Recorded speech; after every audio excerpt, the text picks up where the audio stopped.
Θα ήθελα να ευχαριστήσω το σχολείο, το Αρσάκιο, την κυρία Γιαννικοπούλου για την πρόσκληση, τον κύριο Ανδριόπουλο για την τιμητική αυτή παρουσίαση, τις μαθήτριες που τόσο συστηματικά ερεύνησαν και παρουσίασαν αυτή τη δουλειά που αγαπώ ιδιαίτερα, το να φτιάχνω βιβλία. Ομολογώ ότι ξεχάστηκα με τα δύο αυτά βίντεο. Για μένα ήταν μια ιδιαίτερη αυτή η βραδιά στο Μέγαρο Μουσικής.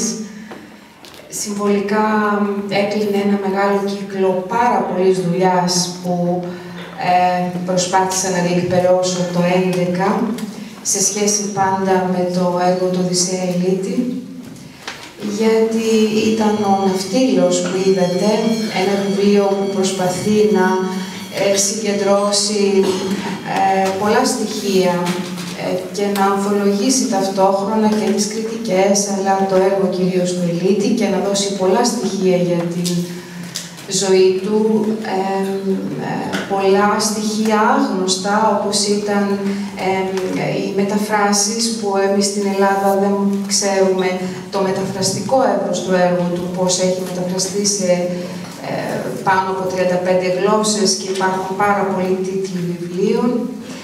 Ήταν άλλα βιβλία, το Συν της Άλλης που δεν το είδαμε εδώ, ένα βιβλίο που είναι πολύ χρήσιμο και για σας και για το ευρύτερο κοινό.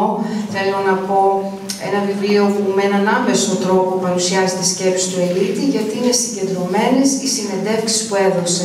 Μπορούμε δηλαδή να έρθουμε σε επαφή με την σκέψη του μέσα από το προφορικό λόγο που πάντα είναι αμεσότερος και μπορεί να λειτουργήσει μυητικά κατόπιν και επεξηγηματικά καμιά φορά για να κατανοήσουμε καλύτερα τα πεζά του κείμενα και την ποίησή του.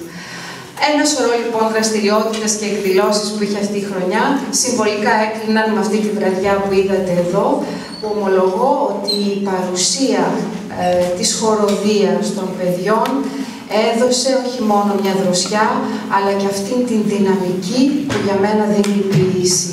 Το ότι η ποίηση είναι ακριβώς αυτός ο σπινθήρας του αισθήματος, της σκέψης, των αξιών, που τίνει προς το μέλλον. Και το γεγονός ότι ο λόγος του Ηλίτη μέσα από τη γοητευτική μουσική του Γιώργου Γουρουμπού και με χάρη στη διδασκαλία της κυρίας Κούκλη και τις φωνές των παιδιών πέρασε σε αυτήν την διάσταση του μέλλοντος, ήταν για μένα πάρα πολύ συγκινητικό. Ψαρεύοντας λοιπόν έρχεται η θάλασσα, ψαρεύοντας έρχεται η ποίηση, ψαρεύοντας έρχεται ο έρωτας, που σημαίνει ότι αναζητάμε, είμαστε σε μία συνεχή εγρήγορση. Θα σας θυμίσω κάτι άλλο που λέει ένας ποιητής που είδατε εδώ απλώς με αφορμή το βιβλίο, το όνομά του, τον Γιώργο Σαραντάρη, που λέει «Η ποίηση είναι εκείνος ο εαυτός μας που δεν κοιμάται ποτέ».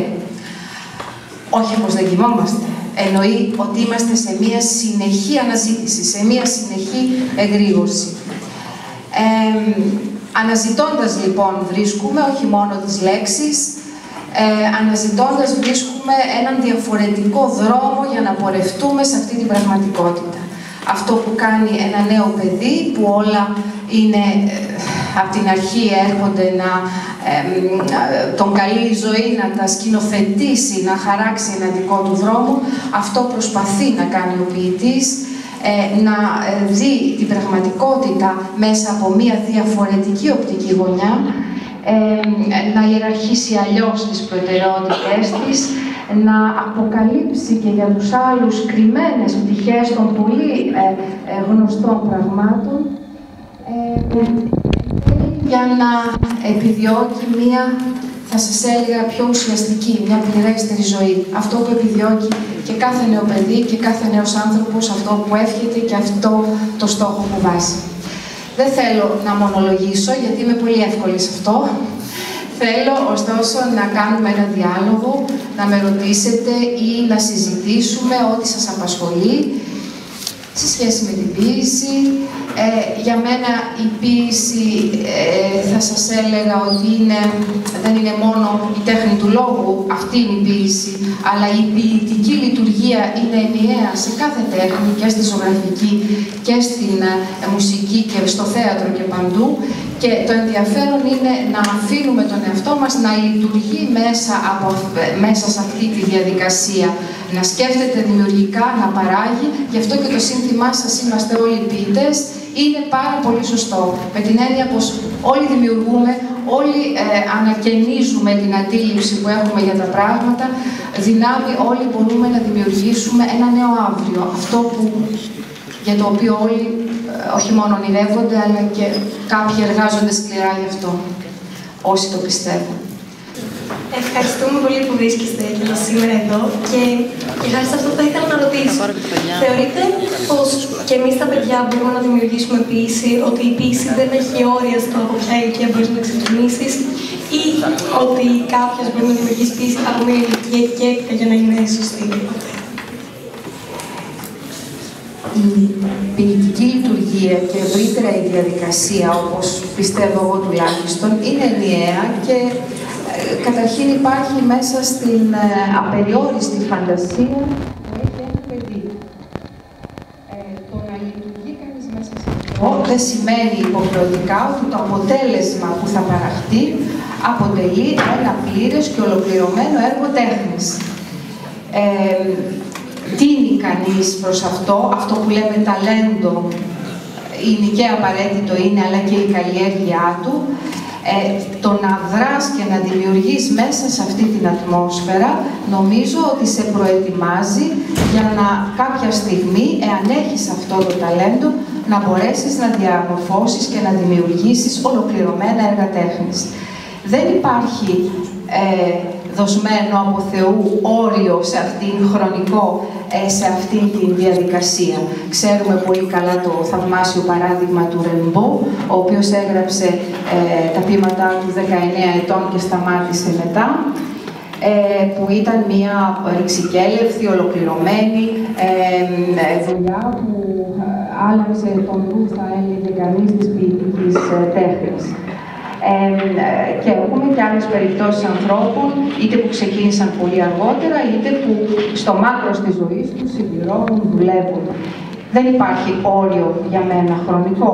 Ωστόσο, αυτό που βγαίνει από τα χέρια μας να αποτελεί ένα έργο τέχνης, θέλει και επιμονή και γνώση και ευαισθησία και ταλέντο. Είναι καλό κανείς να βρίσκεται μέσα σε αυτή τη διαδικασία, όχι γιατί αναγκαστικά θα γίνει ποιητής, ούτε ή ζωγράφος ή μουσικός. Και ούτε πιστεύω και οι δάσκαλοι σας, αλλά και οι γονείς σας όταν σας στέλνουν στο οδείο ή όταν σας στέλνουν στο μπαλέτο, τα κορίτσια ή δεν ξέρω τι, ο στόχος τους είναι υποχρεωτικά να γίνετε καλλιτέχνες. Κάποιοι θα γίνουν. Και είναι ευχής έργων για μένα ότι θα γίνουν. Όμως, ο στόχος είναι να γίνουμε ευαίσθητοι αποδέκτες, να γίνουμε αποδέκτες της τέχνης και να αφήσουμε από νωρίς τον εαυτό μας και να χαίρεται και να δρά μέσα σε αυτή τη διαδικασία. Κάποιοι σαφώς και θα δώσουν ολοκληρωμένα έργα. Άλλοι όμως θα είναι πάρα πολύ δεκτικοί και ευαίσθητοι ακροατές, θεατές, κάτι που είναι πολύ δημιουργικό για τη δική του ζωή. Πώς καταλάβατε ότι αυτό που σας ευχαριστεί περισσότερο είναι να γράφετε ποίηση ή γενικά κάτι άλλο? Ότι σας αρέσει να εκφράσετε με τη γραφή? Να σου πω ένα μυστικό. Αυτό που με ευχαριστεί περισσότερο είναι το θέατρο. Κάτι που δεν έκανα εν τέλει στη ζωή μου. Θα σου πω. Νομίζω ότι αυτό που λέγαμε και πριν, ότι μέσα στις επιλογές που έχει ένα παιδί και από το σχολείο και από το σπίτι, δείχνει μια κλίση προς μια κατεύθυνση. Όχι μόνο γιατί εγώ ξεκίνησα να γράφω απλά πράγματα, ιστορίες μάλιστα ξεκίνησα να γράφω όταν ήμουν μικρή.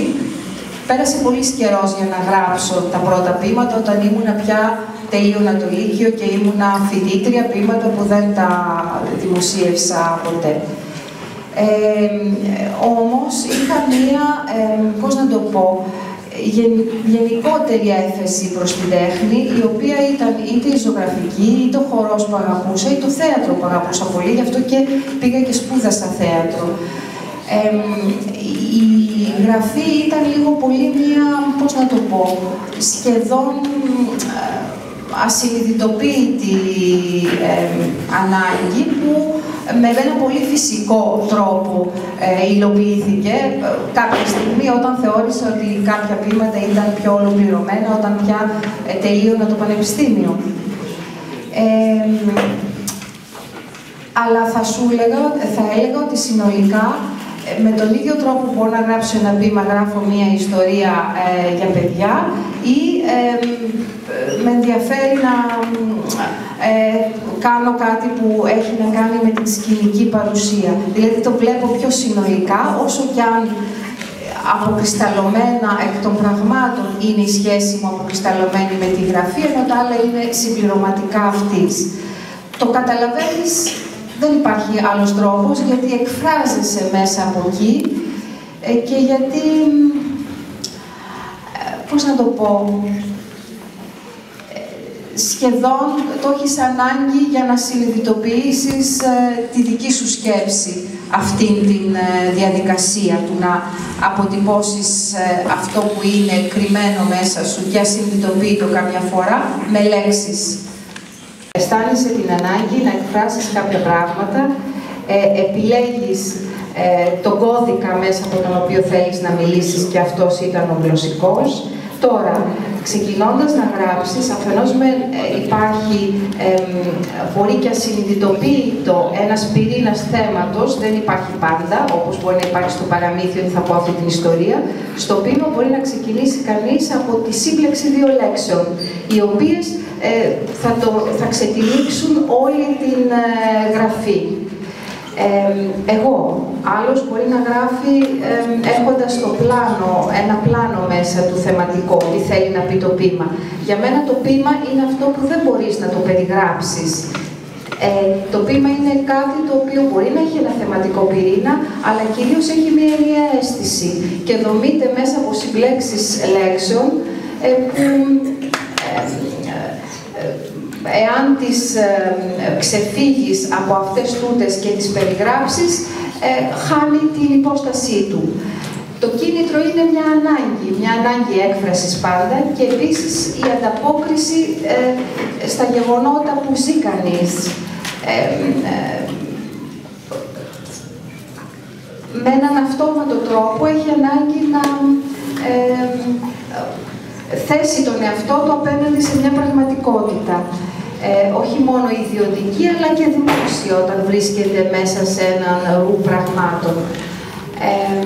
Και από ένα σημείο και έπειτα, όταν έχει με έναν τρόπο επιλέξει την τέχνη μέσα στην οποία δρά, λειτουργεί κυρίως μέσα από αυτή και μέσα από αυτό το κώδικα.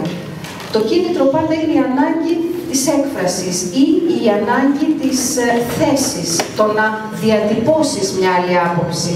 Αυτή είναι που σε παρακινεί να δημιουργήσεις ένα νέο ποίημα ή ένα νέο έργο. Θα έλεγα σαν πρώτη αντίδραση, επειδή αναφέρατε τη λέξη αγορά-εργασίας, θα έλεγα καταρχήν ότι δεν είναι βιοπορισμός το να γράφει κανείς ποίηματα, δεν μπορεί να ζήσει από αυτό. Ακόμα και αν γράφει στίχους που έχουν μια εμπορική διάσταση μέσω του τραγουδιού, και πάλι θα έλεγα ότι είναι ελάχιστες οι περιπτώσεις ποιητών που μπόρεσαν να ζήσουν. Ενδεχομένως, εγώ παλιότερα ήταν μόνο ο Νίκος Γκάτσος, ο οποίος μπορούσε να ζήσει από τους στίχους του, αλλά και αυτό σταμάτησε την καθαρά ποιητική του γραφή με την Αμοργό και μετά και οδηγήθηκε ουσιαστικά σε αυτή την κατεύθυνση. Άρα είναι μια παράλληλη δραστηριότητα, μπορεί να είναι η πιο τίμια, η πιο πολύτιμη για εκείνον, αλλά σαφώς πρέπει να είναι μια παράλληλη με κάποια άλλη βιοποριστική δραστηριότητα. Το λέω πρακτικά γιατί αυτό το σκέλος της ζωής όχι μόνο τώρα μας απασχολεί, αλλά και πάντα. Και εδώ δεν υπάρχουν συνταγές, δηλαδή κατά τη γνώμη μου ότι ένας οπλισμός είναι απαραίτητος. Και τι εννοώ, η μόρφωση που παίρνει κανείς, το διάβασμα, και είναι εκ των όνου κάνευ, γιατί όσο ταλέντο και αν έχει κανείς, είναι καλό να ξέρει την παράδοσή του, τα σύγχρονα ρεύματα, το τι συμβαίνει γύρω. Δεν υπάρχουν, για παράδειγμα, πολλά εργαστήρια δημιουργικής γραφής. Εγώ ίδια έχω μία απορία, γιατί πιστεύω πως είναι πολύτιμα τα εργαστήρια ερμηνευτικής, πώς να το πω, προσέγγισης. Νομίζω ότι υπάρχουν πολλοί τρόποι και είναι πολύ δημιουργικό και ενδιαφέρον να πειραματίζεται κανείς στην ερμηνεία των κειμένων, ακόμα και αν είναι αυθαίρετος ο τρόπος προσέγγισης, ή αν είναι, θέλω να πω, όχι απόλυτα λογικός, αλλά πολύ ιδιαίτερος. Και από την ερμηνεία των κειμένων βγάζει κανείς προσωπικά και συμπεράσματα και διδάγματα που εφαρμόζει με έναν τρόπο στη δική του δημιουργική γραφή. Και πάλι, όπως είπα, δεν υπάρχουν άλλου είδους συνταγές. Υπάρχουν νέοι άνθρωποι που τολμούν και ξεκινούν εντυπωσιακά από τα 18 τους και δημοσιεύουν. Τώρα μάλιστα με το διαδίκτυο μπαίνουν σε κύκλους, έχουν μια πιο εξωστρεφή, αν θέλεις, παρουσία σε αυτό το χώρο, ο οποίος διέπεται από την εσωστρέφεια, αλλά τώρα υπάρχει μια εξωστρεφή στάση και μπορούν, θα έλεγα σήμερα, νέοι άνθρωποι καλύτερα να διακινήσουν, αν θέλεις, κάποιες δημιουργίες τους, επειδή υπάρχει η μεγάλη ιστορία του διαδικτύου, των blogs, των ηλεκτρονικών περιοδικών για την ποίηση. Παρ' όλα αυτά, θα κλείσω λέγοντας πως πάντα αυτά που έχει κανείς στο σάκο του για το ταξίδι της ζωής και στο σάκο του είναι η τέχνη του, οι γνώσεις του, αυτά που έχει διαβάσει και μια κατάρτιση που των πραγμάτων παίρνει με αυτόν τον τρόπο, είναι πολύτιμη ακόμα και όταν πρέπει να την ξεχάσει εντελώς και να πηδήξει στο κενό, όπως είναι όταν κανείς έχει μπροστά του τη λευκή σελίδα. Ό,τι και να ξέρεις, εκείνη την ώρα πρέπει να βρεθείς μόνος. Αλλά βρίσκεσαι καλύτερα μόνος όταν έχεις κάνει παρέα μέσω των διαβασμάτων σου με πολλούς άλλους συγγραφείς. Με ποια κριτήρια χαρακτηρίζεται ένα έργο σας ποιητικό και γενικότερα πώς το χαρακτηρίζετε έργο τέχνης? Δικό μου έργο. Γενικά, ένα έργο.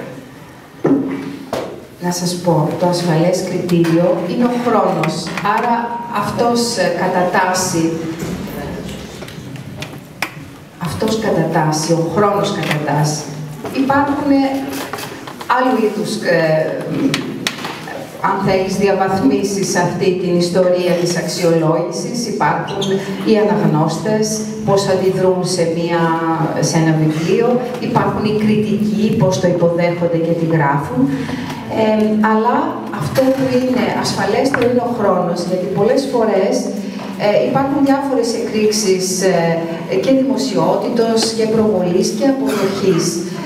Έχουμε πολλές περιπτώσεις στην τέχνη ανθρώπων που επευλήθησαν για ένα χρονικό διάστημα, αλλά στην πορεία του χρόνου έφθινε αυτή τους η παρουσία. Και άλλοτε πάλι πολύ ήσυχες παρουσίες και εντελώς αγνοημένες που πήραν μέσα στη διάρκεια του χρόνου τη θέση που τους ανήκει. Εγώ νομίζω ότι κανείς σε αυτή την ιστορία που λέγεται τέχνη, όχι μόνο ποίηση, πρέπει να είναι τίμιος καταρχήν με τον εαυτό του. Να κάνει αυτό που μπορεί, χωρίς να έχει αυτήν την μανία ή το άγχος της επικοινωνίας και της προβολής, γιατί τότε ίσως έπρεπε να διαλέξει έναν άλλο δρόμο. Απ' την άλλη καταλαβαίνω και το βιώνω κι εγώ ίδια ότι είναι πολύ ανθρώπινο να έχεις ανάγκη των άλλων. Γιατί είναι αυτό που λέει ο Επιρίκος, πάρε τη λέξη μου, δώσ' μου το χέρι σου. Έχεις ανάγκη της επικοινωνίας. Χωρίς αυτήν ενδεχομένως είναι τόσο μοναχική και άχαρη αυτή η δουλειά που οδηγεί σε έναν αυτισμό, ενώ δεν είναι έτσι. Αλλά χρειάζεται μια, πώς να το πω, το προσωπικό μέτρο που κανείς το δίνει ανάλογα με τις υπαρξιακές του δομές, τις δικές του ανάγκες, το δικό του ναρκισσισμό ή μη. Εσείς συνήθως πόσο χρονικό διάστημα χρειάζεστε έτσι ώστε να συνδέσετε ένα ποίημα ή και γενικότερα ένα έργο τέχνης? Να σου πω, ένα ποίημα εξαρτάται και σε τι περίοδο βρίσκεται κανείς. Όταν είναι σε μια περίοδο που γράφει, δηλαδή γράφει ένα βιβλίο και είναι μέσα στον κόσμο αυτού του βιβλίου, μπορεί κάτι να γραφτεί γρήγορα ή μπορεί να σε ταλαιπωρήσει πολύ καιρό. Δηλαδή να το έχεις ξεκινήσει, να το αφήσεις και ας είναι 10 στίχοι μόνο και να επανέλθεις μετά. Αλλά υπάρχουν πολλές περιπτώσεις συγγραφέων. Άλλοι που γράφουν με μιας και μάλιστα βάζουν και ημερομηνία στο τέλος του ποίηματος ότι αυτό γράφτηκε τότε, που σημαίνει ότι είτε το ολοκληρώθηκε είτε ότι συνετέθη όλο γράφτηκε εκείνη την περίοδο. Και άλλοι πάλι που δουλεύουν αργά. Εγώ η ίδια εξαρτάται από τη φάση στην οποία βρίσκομαι σε σχέση με ένα βιβλίο. Αν έχω ξεκινήσει ένα βιβλίο, είμαι μέσα στον κόσμο του και για 1-2 χρόνια συμπληρώνω, δουλεύω, άλλοτε με μία ταχύτητα μπορεί να γράψω κάτι, αλλά ακόμα και αν συμπληρώσω 2 φράσεις, είμαι μέσα σε αυτή τη διαδικασία που και στη σιωπή με απασχολεί αυτό το βιβλίο. Μπορεί να είμαι μέσα σε ένα ταξί και όχι θα γράψω το στίχο, αλλά με απασχολεί αυτό που ενδεχομένως μετά 2 μέρες μπορεί να γραφτεί πολύ εύκολα γιατί με έχει απασχολήσει κρυφά 1 διήμερο. Αλλά είναι ο κάθε συγγραφέας, όπως και ο κάθε ζωγράφος και ο κάθε μουσικός, έχουν άλλο τρόπο. Είναι αυτό που έλεγα και πριν για την ανάγκη της επικοινωνίας, ακόμα και της γραφής, είναι μια ιστορία προσωπική. Εξαρτάται από το χαρακτήρα σου, τον βιορυθμό σου. Είναι κάθε άνθρωπος και περίπτωση, νομίζω. Αισθάνομαι μεγάλη λύπη για τις δυσχέρειες των ανθρώπων, που είναι πολλές και προστίθενται καθημερινά σε αυτήν την κατηγορία άνθρωποι που δεν μπορούν να αντιμετωπίσουν το βιοπορισμό, πράγματα που ήταν αυτονόητα τώρα γίνονται δύσκολα. Επίσης με ανησυχεί πάρα πολύ ένας κρυφός και συνεχώς αυξανόμενος φασισμός. Είτε αυτός εκφράζεται παίρνει την μορφή, ας το πούμε έτσι, πολιτικού κόμματος, είτε υπάρχει στον αυταρχισμό απέναντι σε συμπεριφορές, είτε σε ένα πλαίσιο εργασιακό είτε όχι. Όταν οι καταστάσεις είναι δύσκολες πρακτικά και όταν αυτές έχουν οδηγηθεί σε μια τέτοια πρακτική δυσκολία, γιατί προϋπήρξε για μένα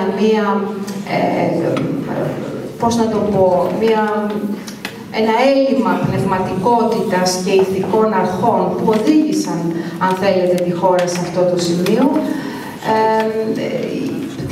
διαμορφώνεται πια σήμερα ένα πλαίσιο που είναι ιδιαίτερα ευαίσθητο και επικίνδυνο και για αυταρχικές συμπεριφορές και για ακραίες συμπεριφορές. Είτε αυτές είναι ακραίας επιθετικότητας, είτε είναι και ακραίας απελπισίας.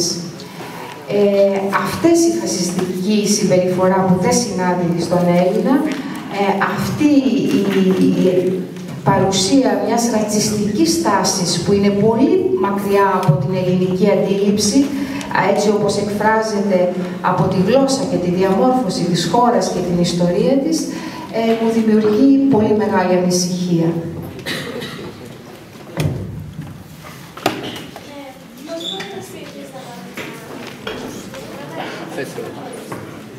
Πώς αναγνωρίστηκε ο Ελίτης? Θα σου πω. Ο Ελίτης, καταρχήν αυτό, για να μιλήσω και για αυτό που λέγαμε πριν, ξεκίνησε να ενδιαφέρεται για την λογοτεχνία από παιδάκι. Έλεγε μάλιστα ότι ο αδελφός του, γιατί ήταν πολλά αδέρφια, αλλά είχε έναν αδελφό που διέφεραν μόνο 2 χρόνια. Ότι ο αδελφός του μάζευε μπάλες και εκείνος περιοδικά φιλολογικά. Που σημαίνει ότι αυτό που σας έλεγα πριν, που κανείς ακολουθεί με έναν τρόπο την κλίση του. Τώρα, επειδή η οικογένειά του είχε μια άλλη αντίληψη για τα πράγματα. Θεωρούσε ότι θα πρέπει να σπουδάσει και εκείνος χημεία για να δουλέψει στην επιχείρηση. Ο ίδιος πολύ νωρίς, δηλαδή ήδη από μαθητής, ήξερε ότι το ενδιαφέρον του είναι άλλο. Σύχναζε από παιδί στο βιβλιοπωλείο του Κόντε, ένα βιβλιοπωλείο που έφερνε πολλά ξενόγλωσσα βιβλία και περιοδικά. Είχε πολύ νωρίς, από το 28 κιόλας, ανακαλύψει τον υπερρεαλισμό και τα ευρωπαϊκά ρεύματα και σιγά σιγά επέβαλε και στην οικογένειά του τη δική του αντίληψη. Σπούδασε νομικά, που ήταν δική του επιλογή, και αφοσιώθηκε στην τέχνη αυτή που για εκείνον ήταν ένας τρόπος ζωής και θέασης του κόσμου. Αυτό λοιπόν γίνεται και σταδιακά, αλλά το να ακολουθήσει κανείς την κλίση του, και αυτή η κλίση γίνεται από ένα σημείο και έπειτα επιτακτική ανάγκη. Δεν σηκώνει συμβιβασμούς, λειτουργεί κανείς και μάλιστα μιλάμε για τον Ελίτη, μιλάμε για μια πολύ ιδιαίτερη και μια ξεχωριστή μορφή του αιώνα που έδωσε όχι μόνο ποίηση, αλλά μια μέγιστη ποίηση και ένα ολόκληρο σύστημα αξιών που υπηρετεί η τέχνη του. Που σημαίνει λοιπόν ότι μιλάμε για έναν άνθρωπο εξαιρετικής ψυχικής δύναμης και πνευματικότητας. Λοιπόν, θα θέλατε να μας πείτε μια φράση ή έναν στίχο από ένα ποίημα του Οδυσσέα Ελίτη που σας έχει εντυπωσιάσει και σας έχει μείνει χαραγμένο στη μνήμη σας?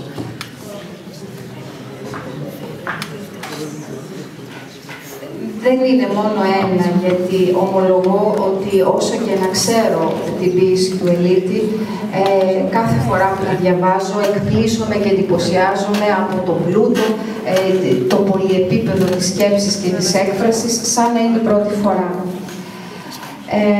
Αγαπούσα πολύ από τότε που ήμουνα μαθήτρια στο Λύκειο τα 3 ποίηματα με σημαία ευκαιρία σε ένα λίγο πολύ άγνωστο έργο του.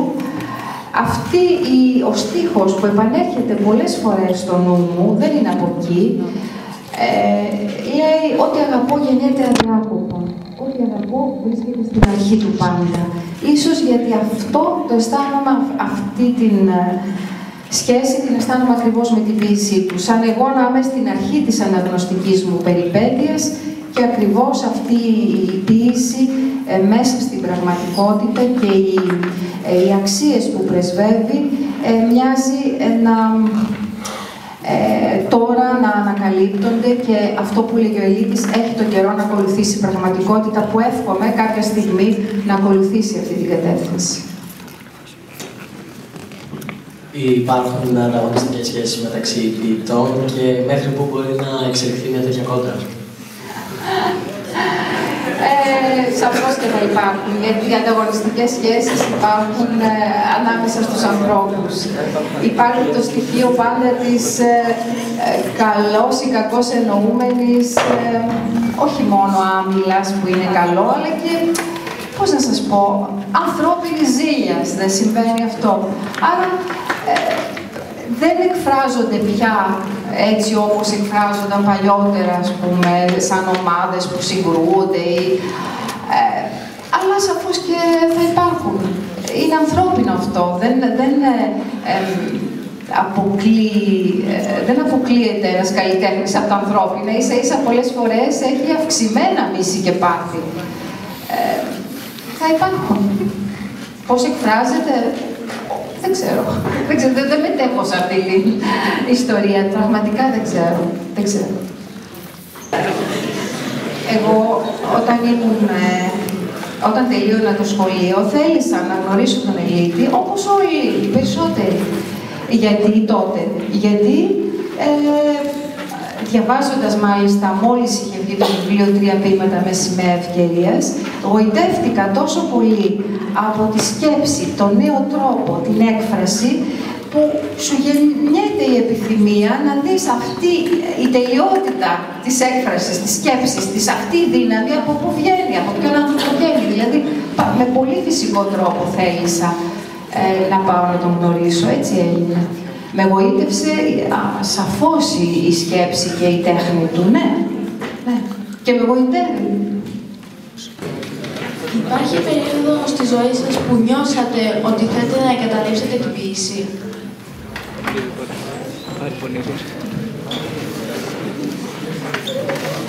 Δεν θα έλεγα ότι έχω αισθανθεί κάτι τέτοιο, γιατί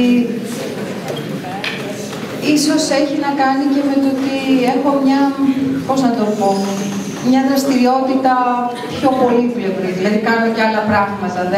Ίσως από τη φύση μου δεν θα μπορούσα να γράφω μόνο ποίηση. Έχω ανάγκη να γράψω και δοκίμιο, έχω ανάγκη να γράψω και παραμύθια και να έχω και δραστηριότητα πιο εξωστρεφή.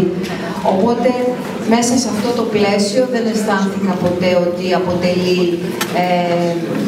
δέσμευση για μένα. Ίσα-ίσα, καμιά φορά αισθάνομαι ενοχή ότι έπρεπε να είμαι πιο αφοσιωμένη, αλλά όσο κι αν είμαι αφοσιωμένη συναισθηματικά ως άνθρωπος, δεν μπορώ να είμαι μόνο σε έναν τρόπο έκφρασης. Ναι. Από τι εμπνέεστε για να γράψετε τα ποίηματά σας? Κοίταξε, είναι πολλές φορές είτε μια συναισθηματική κατάσταση που έχει κανείς και ζώντας μέσα σε αυτή θέλει να την κάνει πιο αντικειμενική και γράφει, είτε είναι η ίδια η γλώσσα, που η ελληνική γλώσσα παρέχει πάρα πολλές αφορμές εκκίνησης ενός γραπτού κειμένου, η ίδια η γλώσσα, γίνεται ερέθισμα, γίνεται μέσο, γίνεται αποτέλεσμα, είναι μια διαδικασία ολόκληρη μέσα σε αυτήν. Άλλοτε βέβαια είναι το ότι, όπως σας είπα και πριν, βρίσκεσαι μέσα σε μια πραγματικότητα και παίρνεις μια θέση αναγκαστικά, ζώντας. Και αυτό που παίρνεις μέσα στη σιωπή σου, έχεις ανάγκη να το διατυπώσεις. Κάπως έτσι. Μπορεί να δείξει έναν διαφορετικό δρόμο. Ένα δρόμο που μας φέρνει πιο κοντά στις αξίες, σε διαχρονικές αξίες, που ορίζει αλλιώς την ποιότητα της ζωής. Γιατί μέχρι πρώτη είχαμε μάθει ότι η ποιότητα της ζωής είναι 3 σπίτια, 3 αυτοκίνητα, ταξίδια εδώ, ενώ μέσω της τέχνης, νομίζω, και της ποίησης θα πρέπει να δούμε πως αλλού βρίσκεται και παίζεται το νόημα της ζωής. Στην σωστή επικοινωνία, στα ειλικρινή αισθήματα, στο να είναι κανείς αλληλέγγυος με τον άλλον, στο να μπορεί να δημιουργεί από το τίποτα και σε αξίες που έχουν μια άλλου είδους διάρκεια. Τη θετική στάση απέναντι στην πραγματικότητα. Γιατί δεν ωφελεί να περάσει μια γενιά και χρόνια που περνάει εκ των πραγμάτων ενός αγώνα επιβίωσης χωρίς αυτό που είναι το μεγαλείο, να μην αισθάνεται το μεγαλείο της ύπαρξης και τη χαρά των απλών πραγμάτων. Και νομίζω ότι η ποίηση στις μεγάλες τις ώρες μπορεί ακριβώς να στρέψει τον άνθρωπο σε αξίες, σε ιδέες, οι οποίες είναι δωρεάν, αρκεί και οι οποίες δίνουν έναν άλλο πλούτο στη ζωή. Ναι. Πιστεύετε ότι λόγος και σκέψη είναι άρρηκτα συνδεδεμένα, συμφασμένα στοιχεία στην ποίηση για να μπορεί να γράψει κάποιος ποίημα? Όταν χρησιμοποιείς τη λέξη λόγο, εννοείς τη γλώσσα ή εννοείς το λόγο με την έννοια της λογικής και την έννοια του στοχασμού? Και τα δύο. Και γλώσσα και το λόγο και της λογικής. Εκ των πραγμάτων, μέσω της γλώσσας εκφράζει κανείς, πέρα από εικόνες, εκφράζει σκέψεις, εκφράζει νοήματα. Όσο και αν υπήρξαν εκφραστικοί τρόποι και σχολές, ας πούμε, ένας ακραίος γλωσσοκεντρισμός ενδιαφέρεται μόνο για τη μουσικότητα ή μη των λέξεων. Ή ο λετρισμός που υπήρξε σε κάποια φάση και που πολύ γοητευτικά τα διδάσκει ο Γιώργος ο Παπινιώτης, που υπήρξε και αγαπημένος μου δάσκαλος στην ιστορία της γλωσσολογίας. Είναι φάσεις στη γραφή και στην ιστορία της λογοτεχνίας που υπήρξαν κινήματα λίγο, αν θέλετε, προκλητικά, που καταστρατηγούν μέσω της γλώσσας ή του φωνήματος, καταστρατηγούν την έννοια, ιδέα, το νοηματικό περιεχόμενο των λέξεων. Αυτό όμως έχει το νόημά του σαν κίνηση ανατροπής. Δεν μπορεί από μόνο του να διαμορφώσει μια στέρεη λογοτεχνική αξία. Άρα θα έλεγα ότι ακόμα και όταν θεωρούμε ότι γράφουμε τις λέξεις, τις χρησιμοποιούμε σαν νότες, δεν πάβει η λέξη να είναι φορέας μιας έννοιας, μιας ιδέας, πολλές φορές να γίνεται ενός συγκεκριμένου μηνύματος. Γι' αυτό και είναι μια ευαίσθητη τέχνη που κανείς με προσοχή θα πρέπει να χειρίζεται αυτό το νοηματικό της υπόβαθρου. Χρειάζεται ο αναγνώστης να γνωρίζει τα προσωπικά βιώματα του ποιητή ή τις ιστορικές συγκυρίες της συγγραφής του ποίηματος για να κατανοήσει τι εννοεί ο ποιητής. Εγώ δεν πιστεύω ότι πρέπει να ξέρει τι έτρωγε, πώς ζούσε, πόσους έρωτες είχε στη ζωή του. Θέλω να πω λεπτομέρειες της βιογραφίας του για να κατανοήσει ένα ποίημα. Βέβαια θα πω ότι, βλέποντας μάλιστα την λογοτεχνία στην πορεία της, ότι ναι, χρειάζεται να ξέρει κανείς την εποχή για να κατανοήσει πολλές φορές, τη συγκεκριμένη εποχή. Και κάποια στοιχεία της προσωπικότητας φωτίζουν μερικές φορές κάποια έργα που έχουν ένα τέτοιο βιωματικό πυρήνα, που όταν το αγνοεί κανείς έχει χάνει ένα μέρος, αν θες, του συγκεκριμένου νοήματος. Βέβαια, ένα έργο τέχνης ξεφεύγει από ένα σημείο και έπειτα από τον δημιουργό του. Οφείλει, για να μιλήσουμε με όρους αυστηρούς, να έχει μία αυτοτέλεια. Να μπορεί να λειτουργεί σαν ένας αυτόνομος οργανισμός. Και να μην χρειάζεται αναγκαστικά ο αναγνώστης όλο αυτό το βοηθητικό υλικό για να κατανοήσει. Γιατί ένα ποίημα λειτουργεί πια αποσπασμένο από τον δημιουργό του. Νομίζω ότι πάντοτε το πρώτο βιβλίο, οι προσανατολισμοί, είναι ένα πολύ βοηθητικό βιβλίο που έχει να κάνει με την έκρηξη του λυρισμού και ενός λυρισμού μέσα στη φύση. Σήμερα νομίζω ότι η Μαρία Νεφέλη μπορεί να ίσως να μιλήσει στην ηλικία σας και στην δεδομένη χρονική στιγμή άμεσα. Και το λέω αυτό γιατί είναι συγκεκριμένα, αν θέλετε, τα προβλήματα που αντιμετωπίζει η σημερινή πραγματικότητα και γιατί η Μαρία Νεφέλη, στη Μαρία Νεφέλη ο Αιγύπτης συνειδητά χρησιμοποιεί, θα έλεγα, μια αστική γλώσσα που είναι πιο οικία σε εσάς. Και γιατί, χωρίς να προδίδει τίποτα από τον κόσμο του, παρουσιάζει ακριβώς δύο διαφορετικές τάσεις ζωής. Από τη μία τον αντιφωνητή, τον ποιητή που βλέπει τον κόσμο κάτω από το πρίσμα μιας αιωνιότητας και μιας διαχρονίας, και τη Μαρία Νεφέλη που βλέπει τα πράγματα μέσα από το σήμερα, και είναι θαυμαστό πώς αυτοί οι δύο κόσμοι μπορούν εν τέλει να συναντηθούν. Εκεί ανάμεσα νομίζω ότι μπορεί να βρείτε πολύ από τον δικό σας εαυτό. Τι να πω, δεν ξέρω. Δεν ξέρω. Είχα την τιμή να μου αφιερώσει ένα βιβλίο που είναι με πεζά κείμενα, την Ιδιωτική Οδό. Και επίσης υπάρχει και ένα πολύ γοητευτικό ποίημα που έχει το όνομά μου. Τώρα, αν πόσο τον ενέπνευσα σε αυτό σε μπλε Ιουλίτας, ο Θεός ξέρει πια. Δεν ξέρω. Ναι. Τι ιδιαίτερο έχει η ζωή ενός ποιητή? Εξαρτάται από τον ποιητή. Εξαρτάται από τον ποιητή. Από τον άνθρωπο δηλαδή.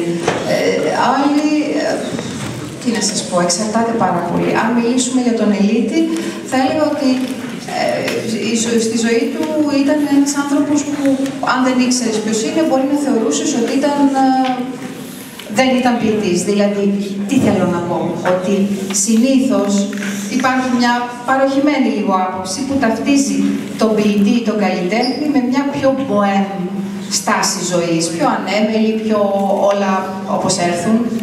Ο Ελίτης ήταν ένας πολύ διαφορετικός άνθρωπος που ήταν πάρα πολύ οργανωμένος, πάρα πολύ πειθαρχημένος, πάρα πολύ αυστηρός σε μερικά πράγματα.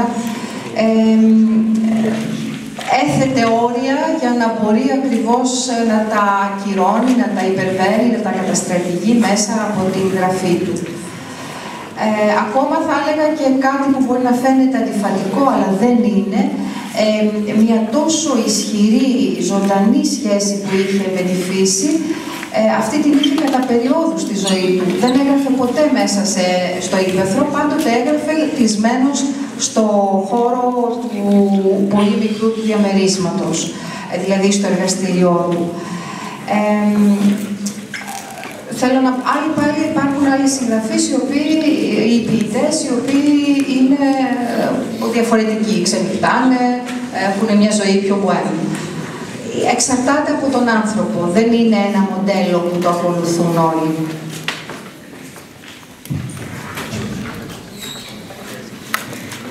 Γιατί πιστεύετε ότι ο Οδυσσέας Ελίτης είχε μια ιδιαίτερη προτίμηση στο Αιγαίο στα ποίηματά του?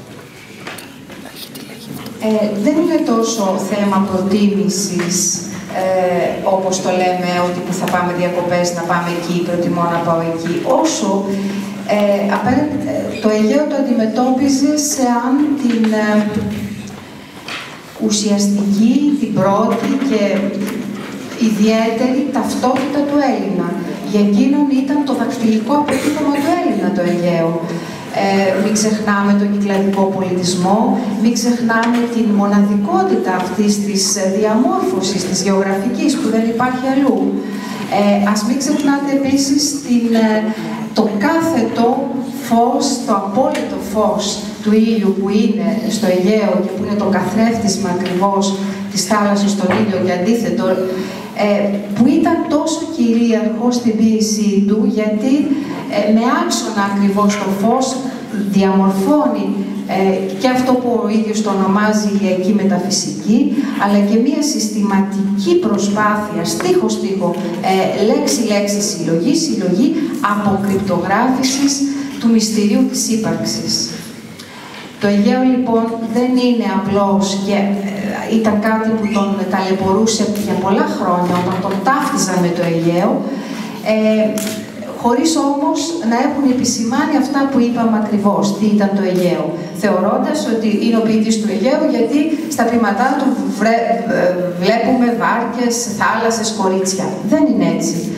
Έχει ενδιαφέρον και πηγαίνοντας στο Λύκειο, ζητήστε το εσείς οι ίδιοι από τους καθηγητές σας να διαβάσετε μία μέρα ένα πεζό κείμενο του Ελίτη που βρίσκεται στο εν λευκό και ανοίγει τον δεύτερο τόμο των πεζών του και έχει τίτλο «Σχέδιο για μια εισαγωγή στο χώρο του Αιγαίου».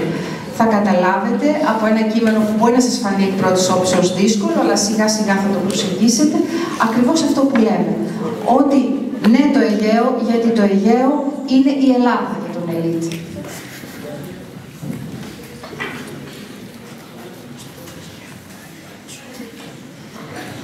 Ζητούσε ποτέ τη γνώμη σας για να γράψει τα ποίηματά του? Στα χρόνια που βρισκόμαστε μαζί, δεν είναι ότι ζητούσε τη γνώμη, αλλά είναι φυσικό όταν συνυπάρχεις πολλές ώρες με έναν άνθρωπο να μοιράζεσαι και τη δουλειά στη διαδικασία παραγωγής της, δηλαδή να θες έναν αναγνώστη της δουλειάς σου όταν θεωρείς ότι είναι σε ένα σημείο που και ο ίδιος μπορείς να την ακούσεις. Ενώ είχε απόλυτη καταξίωση, η οποία μάλιστα θα σας έλεγα ήρθε περισσότερο μέσω της Ευρώπης και λιγότερο από την ίδια την Ελλάδα, γιατί στη συνείδηση ενός ευρύτερου κοινού καταξιώθηκε μετά τον Νόμπελ, πολύ αργά δηλαδή.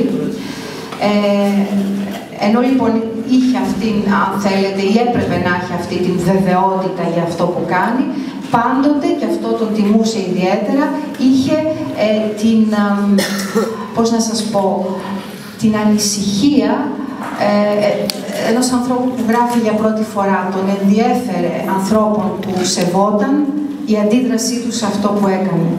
Και αυτό για μένα είναι πολύ συγκινητικό. Να σε ενδιαφέρει πώς και τι θα διατυπώσεις σαν να είναι ο πρώτος σου στίχος. Αυτό είναι σπουδαίο. Υπάρχει όριο σε ένα ποίημα που αν ξεπεραστεί το ερωτικό στοιχείο του ποίηματος μπορεί να γίνει πρόστιχο? Θα θυμίσω ότι συνήθως για να ονομάσει κανείς κάτι πρόστιχο θα πρέπει ο ίδιος να έχει μέσα του καταλάβει αυτή την έννοια και να τη φέρει. Ένα ποίημα μπορεί να είναι πολύ ερωτικό, μπορεί να είναι αισθησιακό, και όταν πολλές φορές η ποίηση λειτουργεί μέσα από τις αισθήσεις. Οι αισθήσεις μας όμως είναι ιερές. Οι αισθήσεις των Ελλήνη, για παράδειγμα, είναι πνευματικά επεξεργασμένες και έχουν τη σημασία και την αγιότητα που μπορεί να έχει η εικόνα που προσκυνάμε της Παρθένου στην Εκκλησία. Εάν έχει κανείς μια τέτοια στάση απέναντι στον έρωτα και απέναντι στις αισθήσεις, απέναντι στο γυμνό σώμα, που και η ίδια η θρησκεία το ονομάζει οίκο Θεού, αν δεν κάνω λάθος, δεν υπάρχει η έννοια του πρόστιχου σε αυτό. Εμείς εκχυδαΐζουμε συμπεριφορές στην τρέχουσα καθημερινότητα και στο να μην μπορούμε να χειριστούμε σωστά και το σώμα μας και τα αισθήματά μας και τη ζωή μας. Ένα ποίημα μπορεί να είναι σε απόλυτο βαθμό αισθησιακό και ερωτικό και να διατηρεί όλα αυτά που σας είπα, την πνευματικότητα και την ιερότητα. Εξαρτάται λοιπόν από το ήθος του γράφοντος και το ήθος του αναγνώστη. Η αποδοχή ενός ποίηματος από τους αναγνώστες κάνει το ποιητή να νιώθει καλύτερα. Δηλαδή, αν θα τους αρέσει. Ναι, πρέπει να πω ότι και ο ποιητής είναι άνθρωπος, αυτό μην το ξεχνάτε, ο καλλιτέχνης είναι άνθρωπος. Όσο και αν έχει μάθει στη μοναξιά, γιατί η τέχνη είναι μια ιστορία μοναχική, εγώ θα έλεγα. Εν τέλει είναι μοναχική. Η όλη διαδικασία παραγωγής της είναι μοναχική. Ωστόσο, όταν μάλιστα κάτι εκδίδει σε ένα βιβλίο, όπως και όταν παρουσιάζει στο κοινό ένα συμφωνικό έργο, ένα έργο ακούγεται για πρώτη φορά στο κοινό. Είναι ανθρώπινο, είναι φυσικό να θες να δεις ποια είναι η ανταπόκριση.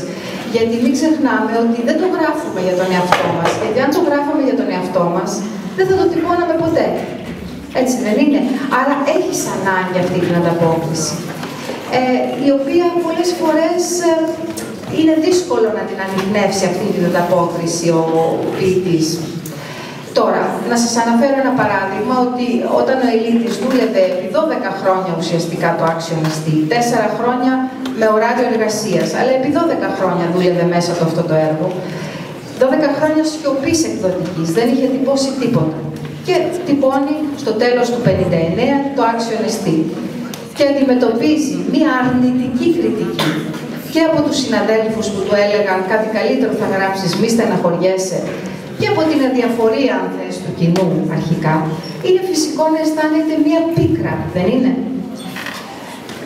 Κάποτε αλλάζουν αυτά, γι' αυτό σας είπα για τον χρόνο. Αν κανείς έχει αφενός με πολύ ισχυρό και ταλέντο και πνευματικότητα και αυτό που έχει να πει είναι ιδιαίτερα της σημασίας, θα έρθει η στιγμή που κάποτε θα το αναγνωρίσουν. Είναι φορές που αυτή η στιγμή έρχεται πολύ αργά, άλλοτε πάλι που προφταίνει να το δει.